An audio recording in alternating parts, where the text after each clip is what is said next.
Joining me now is Adam Armbrecht, who covers the New York sports scene, the Locked On Nets podcast. I know a lot of people subscribe to the Locked On series and also the One Giants podcast. So we figured, Adam, we would have you on to touch on both teams, if that's okay with you. Thanks for being with me.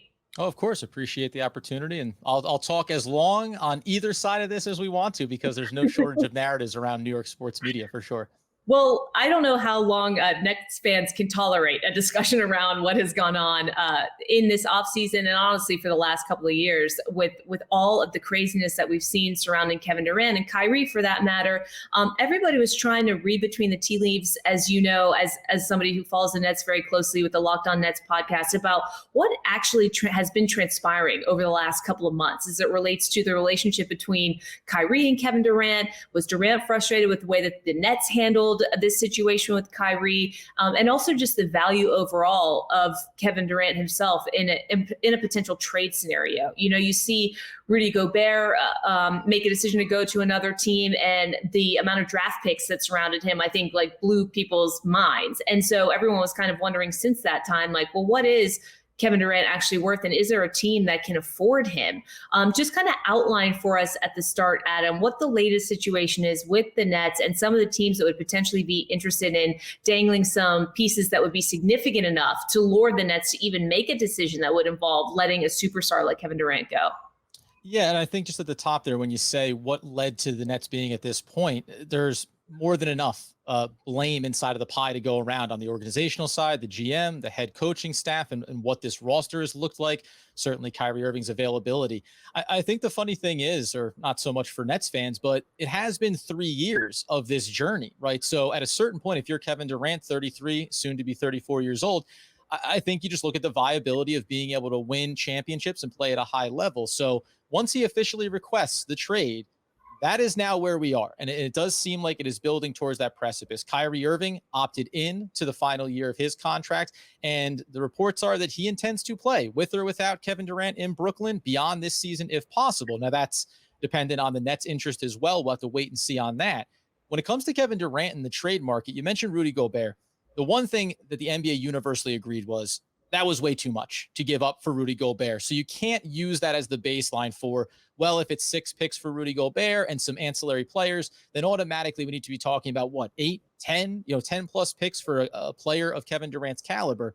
The reality is now everything has been speculative until the recent report came out that a few weeks ago, just after the trade request came from Kevin Durant, the Boston Celtics and the Brooklyn Nets did engage in conversations centered around Jaylen Brown. That is now a name.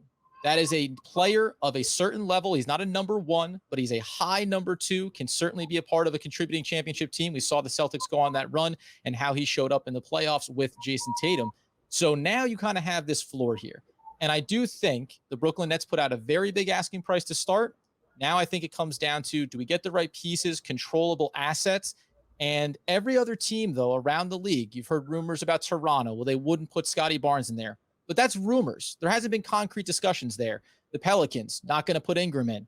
Rumors, not concrete. So Boston actually having legitimate discussions that maybe broke down around Marcus Smart versus Derek White, Robert Williams versus Grant Williams. Those are the things that I think are going to iron out here. And as it stands right now, that looks like a pretty likely outcome. Boston and Brooklyn coming to an agreement potentially, because it works for all sides, understanding that Jaylen Brown is just 2 years away from a potential max contract, something Boston may not be in line to do a couple seasons from now. You know, I understand your point completely about NBA players being acutely aware of how valuable each passing season is with their bodies and really trying to maximize each year. But when I think about Kevin Durant, I mean, correct me if I'm wrong, because you know much better than me, the Nets really tried to be so amenable when they did this incredible deal a couple of years ago and give him the pieces that he needed. And, you know, I just wonder how much of the blame kind of falls on him. Kyrie is a really easy target. He's very mercurial, right? As they say, I mean, the decision not to get vaccinated obviously had a huge ripple effect and affected team chemistry. But I guess there's something that doesn't sit right with me about Kevin Durant immediately wanting out of Brooklyn when they really tried to assemble a team around him to deliver exactly what he wanted. Yeah, and let's be clear, Adam Silver, the commissioner of the NBA, is not excited about the prospect of a player with 4 years remaining on a contract that he just signed prior to last season, now requesting a trade. It sets a bad precedent. It starts to just kind of line things up where if I don't like where I am, regardless of the contract situation, it's something that Kevin Durant has always hung his hat on. Played out his contract with OKC, chose to go to the Golden State Warriors, played out that contract, chose to go ultimately through a sign and trade, but made the choice to go to Brooklyn. It's fair. And that's why I say I think there is enough blame to go around. The one thing that there's two parts. First part is on Kevin Durant and any superstar. When they come into a team and he says, you know who I want to see get paid? My friend DeAndre Jordan. That hamstrings the team. It hurts the construct of that team and how they're best suited to have success. Now, Sean Marks has shared blame going to this past offseason where he brought in several pieces who ended up, Javon Carter, they outright released him. He went on to join the Milwaukee Bucks. So there were misses on both sides of this equation here, and they started to get a little bit desperate around the situation involving James Harden. Players don't tend to look at it, through the prism of what was my impact or influence here, especially when you're at that highest possible level that Kevin Durant plays at. And the other factor, I think, is the NBA has shifted. It used to be the reaction to the Golden State Warriors was now you need to build up big threes and challenge their version of a championship roster. Those days seem gone. It seems get your number one, have a solid number two, and then fill out that roster. And as that shift has happened, I think it's why when we talk about who's to blame or responsible, it's almost like the Brooklyn Nets picked the perfectly wrong time to try to construct a super team as everything started to really evolve around the NBA. That's the first time I've heard it described that way. And I think it's exactly right. I'm surprised to, I guess I shouldn't be, but I'm kind of surprised to hear Boston be willing to disrupt the chemistry that they have on that roster with these kind of high character guys who have bought into what Ime Udoka is selling completely. And you had this tandem in Jaylen Brown and Jason Tatum that seemed to have so much potential and that has continued to kind of grow together, even though, they had some pieces around them, but you could certainly argue that they're missing like that marquee elite player like a Kevin Durant. With the way that we've seen the league sort of trend away from, hey, let's assemble a super team in Brooklyn or Miami or LA and really go for some of these guys who are talented but can even out our roster a little bit more completely. Is it surprising at all to you to hear that Boston would be willing to kind of blow up what they currently have constructed to land a player like Kevin Durant, or is that the glaring weakness that they have that ultimately leaves them coming up short in terms of winning what matters, which is titles? Yeah, and if you rewind it back to the start of this past season, all the way up almost till midpoint, the Boston Celtics were coming unraveled, right? There had already been the discussions around whether or not Brown and Tatum could play together. Udoka, former Brooklyn Nets assistant, does a great job of changing how they effectively ran their team there and ended up obviously getting to the NBA Finals. Now, the question you internally ask yourself as an organization is that a fluke, or were we just one step away from being able to take down the Golden State Warriors? I think the way that you look at it is, and it does, again, it's conflicting ideologies of blow this thing up and bring in the superstar or continue with a complete roster. Something when you mention a team like the Toronto Raptors, they've done that very well over the last handful of seasons. But in Boston, how much better is Jason Tatum if you put Kevin Durant on the floor with him? Your championship window obviously becomes smaller, but the percentage opportunity of winning becomes that much greater. And I think that if you're an organization, Boston or otherwise around the league, Golden State's another great example of this. If you philosophically believe in your ability to turn over your roster, to develop young talent, to draft well, and to scout properly, then taking a quote unquote risk like this can be mitigated by what you believe your organization can do on the back end of it. But in saying that, Boston, at least to this point, has said, we're not giving up Marcus Smart, because he is a cornerstone identity piece of this franchise and he'd be critical to winning a championship. So I think you are seeing this. Boston wants to be willing to go for the superstar because Kevin Durant is still one of the top MVP candidates going into next season, in spite of not knowing where he's going to play. So you know what the talent is. It's just a matter of what is the cost and the willingness to go down that road. Boston right now, 3 first-round picks, a couple of swaps have been discussed. You can sacrifice those in the short term, knowing that you are going to be a top 2 or 3 seed over the next 2 to 3 seasons with Kevin Durant. Yeah, so the better question really is like, what's going to incentivize the Nets to make this kind of decision and try to salvage what, by all accounts, has been a complete disaster from start to finish. I mean, so do kind of plan it out for me heading into next season. You see Kevin Durant in a Celtics jersey and you see Kyrie in a Nets jersey? Yeah, at this moment, right, and the winds can change here. And one of the reasons why you hear this report, I think, get leaked out ultimately is that you're trying to get back other interested teams to the table and say, what are your best offers now? Jaylen Brown is the baseline. So how do you compare to that if you want to offer a package? And other teams are more capable of certainly offering additional draft capital. As of now, I would say Kevin Durant to the Boston Celtics looks like the most likely outcome. I think going into the season, we've heard Kyrie Irving wants to be in Brooklyn. The way that it unfolds, and to add in the other, we'll call him a third star. If you rewind back to the last time we saw him on the court, Ben Simmons, it's let's see what we look like with Jaylen Brown and these other pieces. If this is a competitive team heading towards the trade deadline, and that means being in the 8 to 6 seed kind of range, and you can certainly see that with a new roster constructed in a trade package like this, then you ride it out, I think. And you go through this season and you see what happens. And Kyrie can certainly be brought back on a new contract. And if he shows that level of commitment and wants to be a leader for this team, there we go. And we're off to the races. If, however, they are a fringe play-in team as you're getting to the deadline, then you have a hired weapon in Kyrie Irving that a team can afford to sacrifice maybe a little bit less capital, come and bring him in for the back half of their season and try to get a championship run. And then you build from there, depending on how much assets you can get in return. The Ben Simmons component, I think, is a 100% here for the season. Want to get him back to playing shape, want to get his value back up, and then make those decisions going forward. And the last footnote would be in a Boston trade. Remember, Jaylen Brown, talented, 2 years left on his deal. He's also just another asset. So depending on how things shake out, you now have another 25, 26-year-old that you could look to move in the following season. So for Brooklyn Nets fans, it's very fluid. They're at least doing their best to try to keep their options open, but they do want to be a competitive team. They do not want to take this massive step back and find themselves at the bottom of the Eastern Conference for 2, 3, or 4 seasons. Let's switch over to the Giants, but I do want to kind of end with this. Does Kyrie Irving need to rebuild his image, to re-endear himself to Nets fans, just after everything that last season held, and him kind of just not being available? It's not me saying why couldn't he have gotten vaccinated, as much as just the team chemistry it never got going. I mean, nothing ever got going. At least that's how it felt from the outside looking in. And you have a player like Ben Simmons who took way too long to get going and ultimately wasn't available to them when they needed them in the postseason. I mean, if I'm a Nets fan, the entire way that this whole thing has gone down is incredibly frustrating. And if Kyrie does decide that he does want to be a Brooklyn Net and play in Brooklyn, and that's how it's going to go next season, I mean, what does he kind of need to do to rebuild his image? Yeah, and it's funny because take away, as we all wish we could, the pandemic and everything that came along with that, there were always questions about Kyrie Irving and his commitment. And the player on the court is one of the best players in basketball, and he's shown that in a Brooklyn Nets uniform. When we rewound this back to the summer before he signed and ultimately it brought Kevin Durant to Brooklyn, we had the discussions on our podcast of, if I could just get Kevin Durant and not get Kyrie Irving, I would go that route. And by the way, that's not just Kyrie Irving based. That's based on what it takes to win championships. Usually your best player being a guard does not win you a championship. The league is long. The league is versatile, right?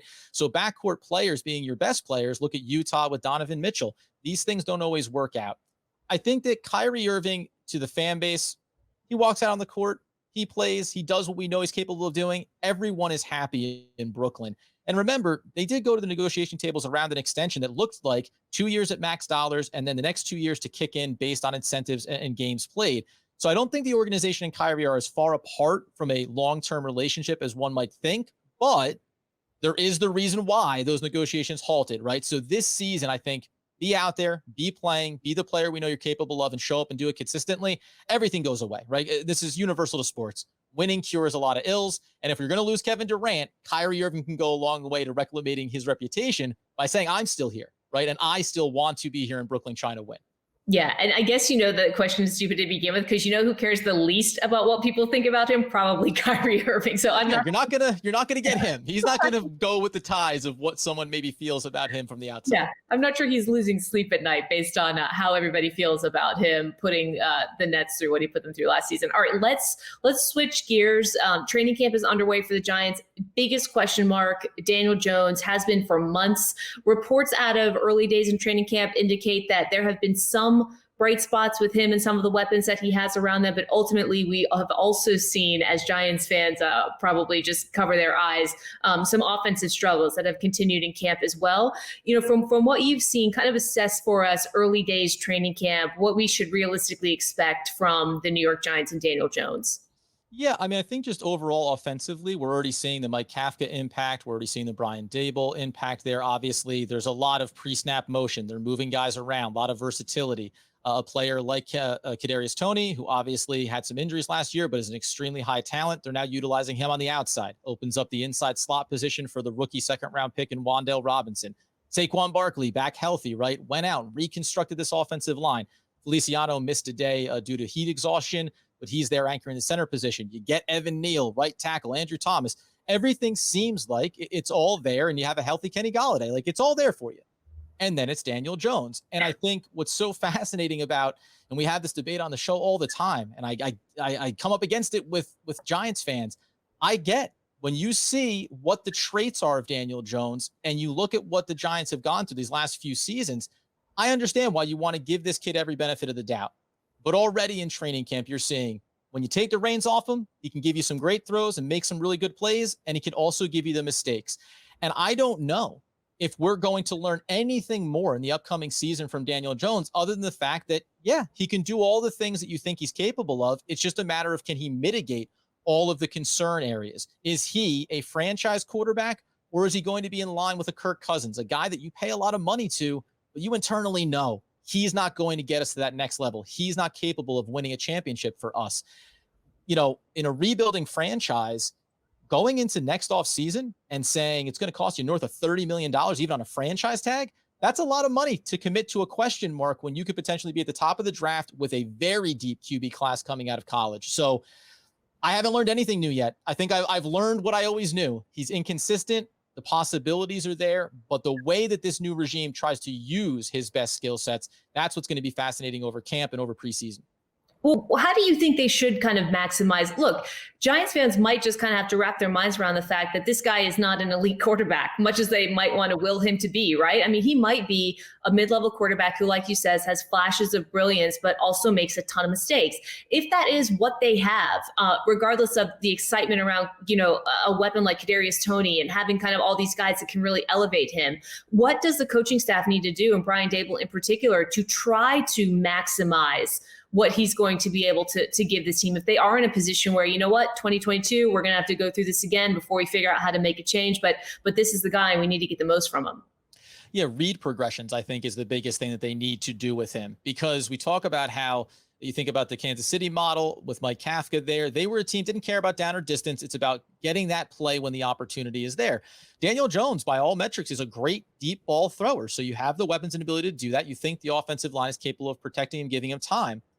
But a lot of what that comes down to is, do you hit the right check down play on first or second down that opens up those deep opportunities? And one of the biggest areas concerns I've had for him since he became a Giant was, those 3-step drops. We say, oh, the offensive line, not good enough, didn't give him enough time. Plays when you see him have enough time, though, he has that first read and he goes to it. Well, that really leads to, we've already seen in camp, Darnay Holmes jumping a couple of routes, getting a couple of interceptions. Do you have the ability to progress from that first and second read, especially on those quick opportunities when you drop back from under center, to make sure that you can go ahead and give your team an opportunity to move the ball with some chunk plays and then go for the big home run hits?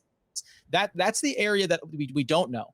All reports are he's a smart player. He's very good in the film room. We know he's putting in the time. But the instinctual play is what's concerning to me. And his pocket presence is another area that you need to focus on, because he has a little bit of jitteriness to him when he's in the pocket. He tends to be fidgety, wants to bring the ball up and down, reset himself, try to recalibrate, and ultimately it can lead to congestion. And the area that you'd like to use, which is his legs and mobility, it's something that we keep telling Giants fans. He's not Josh Allen.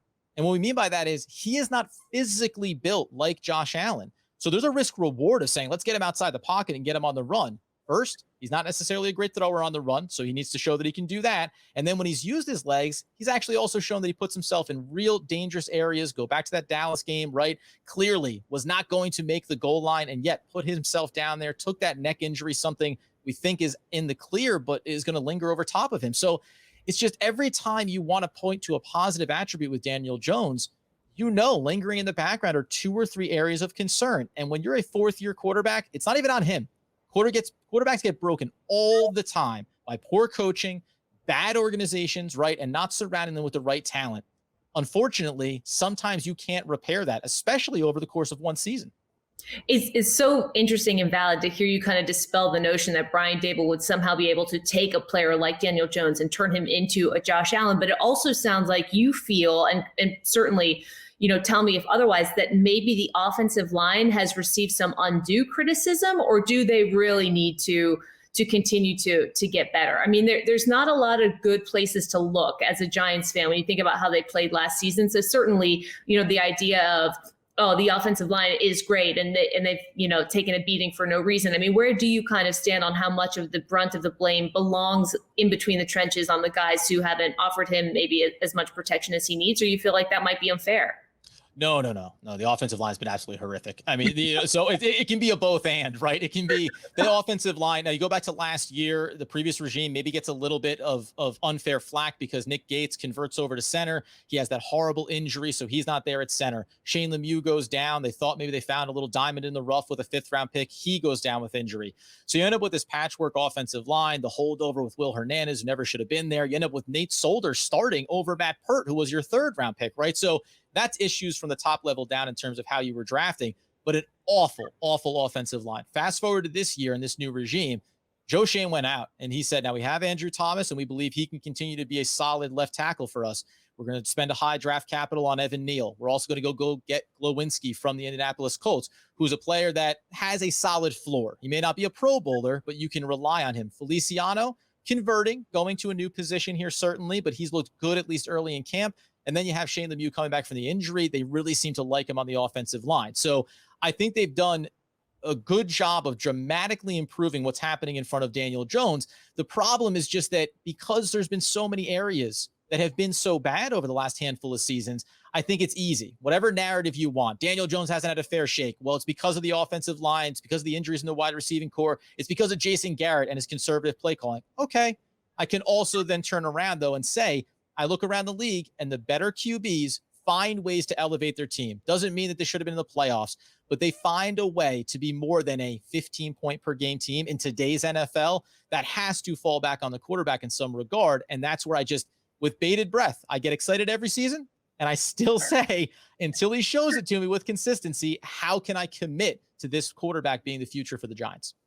A lot of Giants fans were really excited about the addition of Evan Neal and also Kayvon Thibodeau as well, right? This larger than life kind of flashy personality, and both of those players so physically gifted. You have to kind of temper expectations when you bring these young rookies in because there is a learning curve. But do you feel heading into this season that the Giants really are going to be able to rely on an Evan Neal or a Thibodeau and get some early return and some early production? Yeah, I think when it comes to a player like Evan Neal, remember playing at right tackle for the Giants. So I actually think the more attention is going to shift back to an Andrew Thomas when the offensive line is bad across the board. And we say, well, he's really developed and bounced back in his 2nd year. Yes, but defenses were probably targeting everybody else on the offensive line as opposed to Andrew Thomas. So spotlight's going to go back on him a little bit. I'm fairly confident that Evan Neal is walking in the door and is going to be a high level right tackle for the Giants right out the gate.